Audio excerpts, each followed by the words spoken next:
Psalm 61, verse 1 to 2. David says, "Hear my cry, O Lord. Attend unto my prayer. From the ends of the earth, I will call unto you. When my heart is overwhelmed, lead me to a rock that is higher than I." I don't know who I'm speaking to, but somebody has been going through a season when their heart is overwhelmed. Somebody has lost a brother, a sister, a child, a spouse, a friend, and their heart is overwhelmed. Somebody doesn't know what their future, their tomorrow is going to hold because of this pandemic and what is going on. Their heart is overwhelmed. David comes to a place where he's saying that I have spoken to my friends, I have spoken to my partners, I have spoken to my community, and I've heard what everybody else is saying, and there's nobody else that I can speak to, so I'm turning unto God. Then David, again, the same David says, I will lift up mine eyes to the hills, from whence cometh my help. He came to the realization that the only person that can help is God, and he begins to say, hear my cry, O Lord. Attend unto my prayers. From the ends of the earth, I will call unto you. For there is no other name that can save me.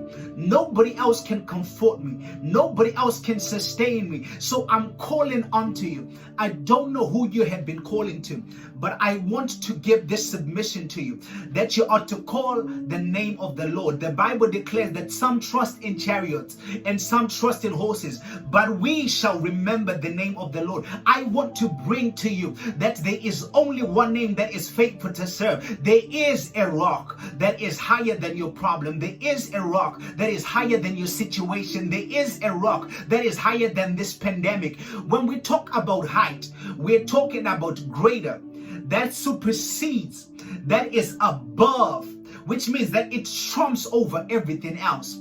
This is why Jesus speaks to the disciples and he says, upon this rock I will build my church, and the gates of hell, the attacks from the pit of hell, loss, whatever, depression, anxiety will not prevail against it. I don't know what you are battling upon, but the word of the Lord declares that upon this rock I will build my church. Upon this revelation I will build my church. And what revelation is that? To somebody, they're in need of the revelation that he is a provider. To somebody, they're in need of the revelation that he is a comforter. To somebody, they need a revelation which says that he is their sustainer. Upon that revelation within the word, I will build my church.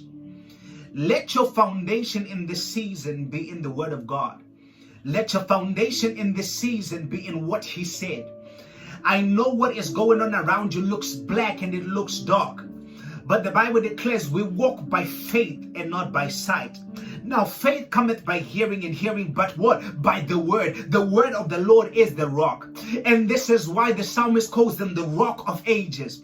He is the rock of ages. What does that mean to me? It means that he was there in the beginning of time. He was there before time. He is there even in the midst of this pandemic, and he is going to be there after this is said and done. Why? Because heaven and earth will pass away, but his word will remain. His word is sure. His word shall stay consistent even in the midst of tribulations and trials. I want to tell you that there is a rock that is higher. Look for that rock. Build upon that rock. Stand upon that rock. And I promise you that this too shall pass. He is the rock that is higher than your problems. Look up unto him, and I promise you, help is on the way. God bless you.